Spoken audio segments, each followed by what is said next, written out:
नमस्कार दोस्तों। भारतीय संस्कृत साहित्य एवं दर्शन के प्रकांड पंडित आचार्य हजारी प्रसाद द्विवेदी जी के जीवन के बारे में, उनकी रचनाओं के बारे में, भाषा शैली और उन्होंने हिंदी साहित्य को क्या क्या दिया, कौन कौन सी रचनाएं दी, क्या क्या परिवर्तन लाए, इन सारे विषयों पर एक लंबी चर्चा करेंगे। लेकिन इससे पहले यदि आप इस चैनल पर नए हैं और आपने चैनल को सब्सक्राइब नहीं किया तो मेरा निवेदन है कि चैनल को सब्सक्राइब करें। अब बात करते हैं हजारी प्रसाद द्विवेदी जी के बारे में। आपको पता है, हजारी प्रसाद द्विवेदी जी भारतीय साहित्य और संस्कृत के बड़े जानकार थे। उनका जन्म ब्राह्मण परिवार में जिला बलिया के दुबे का छपरा एक गांव है, वहाँ 1907 ईस्वी में हुआ था। आपके पिता पंडित अनमोल दुबे ज्योतिष के प्रकांड पंडित थे। उन्होंने अपने पुत्र को भी ज्योतिष के अध्ययन की ओर प्रेरित किया और अपनी विरासत संभालने के लिए तैयार किया। द्विवेदी जी ने काशी विश्वविद्यालय से ज्योतिषाचार्य एवं साहित्य आचार्य की परीक्षाएं उत्तीर्ण की।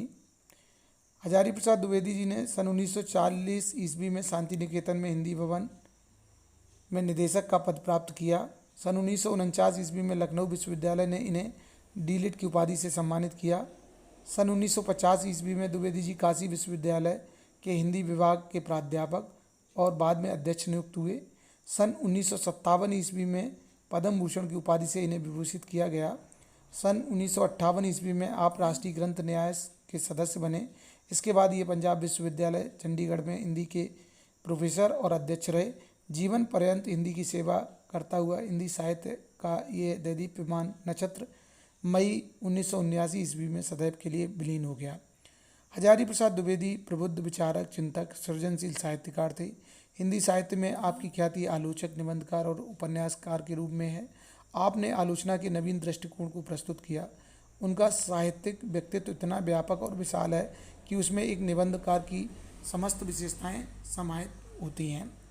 उनकी जो प्रमुख कृतियां हैं उनमें निबंध संग्रह के बारे में बात करें तो अशोक के फूल, कुटज, विचार प्रवाह, कल्पलता, आलोक पर्व, विचार और वितर्क, ये प्रमुख निबंध संग्रह हैं। ऐतिहासिक चीज़ों में जो रचनाएं हैं उनमें हिंदी साहित्य का आदिकाल, हिंदी साहित्य की भूमिका, ये इतिहास के रूप में इन्होंने साहित्य की सेवा की।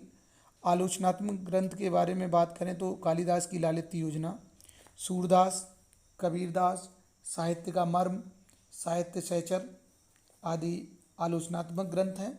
उपन्यास में बाणभट्ट की आत्मकथा, चारुचंद्र लेख, अनामदास का पोथा और पुनर्वास, तो ये इनके उपन्यास हैं। अनुवाद इन्होंने प्रबंध चिंतामणि, लाल कनेर, प्रबंध संग्रह, प्रबंध कोश, मेरा बचपन आदि, और संपादित जो रचनाएं हैं वो हैं संदेश, रासक, संक्षिप्त, पृथ्वीराज रासो, निबंध संग्रह आदि। इस प्रकार आचार्य द्विवेदी ने विविध विधाओं का श्रेष्ठ साहित्य का सृजन किया और उनकी रचनाएं हिंदी साहित्य को और अधिक प्रसिद्धि देती रही। अब बात करते हैं उनकी भाषा के बारे में। हजारी प्रसाद द्विवेदी ने भाषा के विविध रूप अपनाए हैं। द्विवेदी जी की भाषा का एक रूप संयत और गंभीर है, जो कि विचारात्मक निबंधों में है। भावों और विचारों के अनुरूप गतिशील बनाने में भाषा बड़ी सशक्त और बलवती है। द्विवेदी जी की भाषा का एक व्यवहारिक रूप भी है। आपने भाषा को प्रभावपूर्ण बनाने के लिए जहाँ तहाँ उर्दू, अंग्रेजी आदि शब्दों का भी प्रयोग किया है।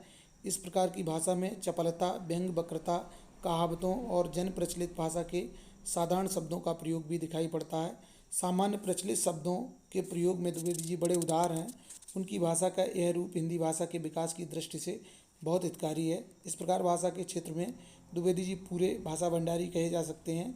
आपका शब्द चयन सार्थक और सटीक है। आपकी भाषा अलंकारिकता, चित्रोपम, सजीवता आदि गुणों से परिपूर्ण है।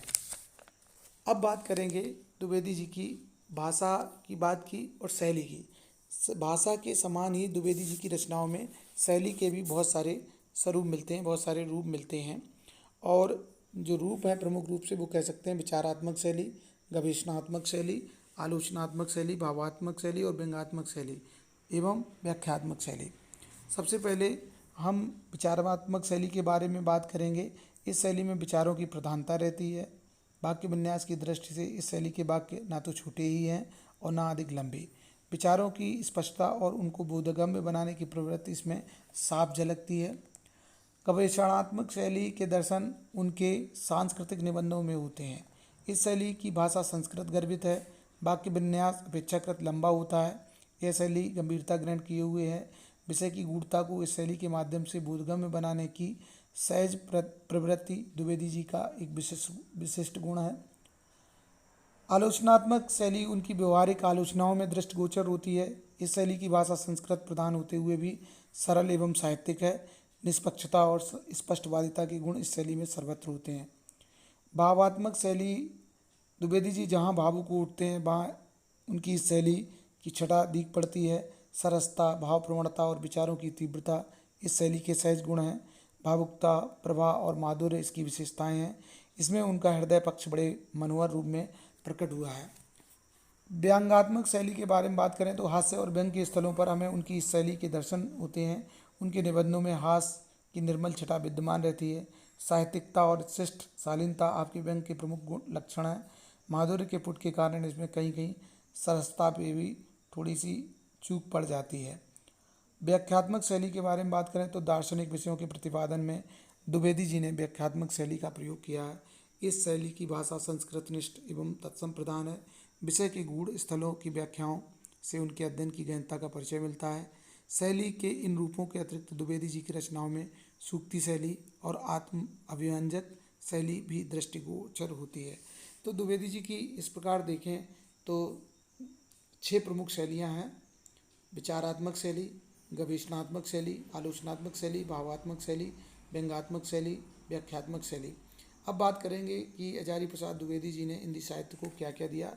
तो मैं बता दूं कि भारतीय संस्कृति एवं दर्शन के प्रकांड पंडित आचार्य आचार्य प्रसाद द्विवेदी जी की हिंदी सेवाएं अपरिमित हैं। इतिहास, निबंध, समीक्षा के माध्यम से आपने रचनाकार की उत्कृष्ट मानदंड स्थापित किए हैं। हिंदी साहित्य आपका सदैव ऋणी रहेगा। तो दोस्तों, ये जानकारी थी आचार्य हजारी प्रसाद द्विवेदी जी के जीवन परिचय के बारे में, उनकी उपलब्धियों के बारे में, उनकी प्रमुख रचनाओं के बारे में, भाषा शैली के बारे में।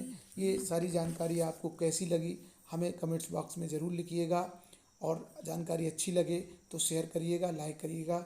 वीडियो देखने के लिए आपका बहुत बहुत धन्यवाद।